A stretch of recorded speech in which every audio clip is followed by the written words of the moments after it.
ए सखी सखी दुल्हा के बहन के तो बहुत चर्चा बा हो। हाँ ये सखी, सब गांव के बड़ आदमी जितना बाड़े सब छिनरों से खूब मजा लेताने हो सखी।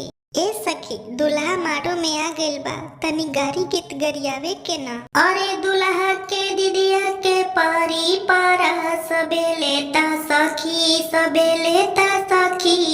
भसुरी के बहिना के पारी पारा सबे लेता सखी, सबे लेता सखी। बाबू साहेब ले ताने पिस्टल देखा के, जादो जी ले ताने दूधवा पिया के। बाबू साहेब ले ताने पिस्टल देखा के, जादो जी ले ताने दही खिया के।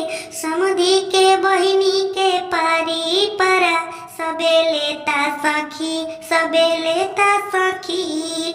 दुल्हा के दीदिया के पारी परा सबे लेता सखी, सबे लेता सखी।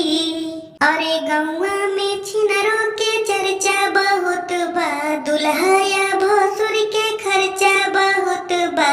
गौवा में छिनरों के चर्चा बहुत बा, दुल्हा या भसुर के खर्चा बहुत बा। केहू मोबाइल केहू नोटिया के गड्डी इनके देता सखी, इनके देता सखी। दुल्हा के दीदिया के पारी पारा सबे लेता सखी, सबे लेता सखी। अरे भसुर के बहिना के पारी पारा सबे लेता सखी, सबे लेता सखी।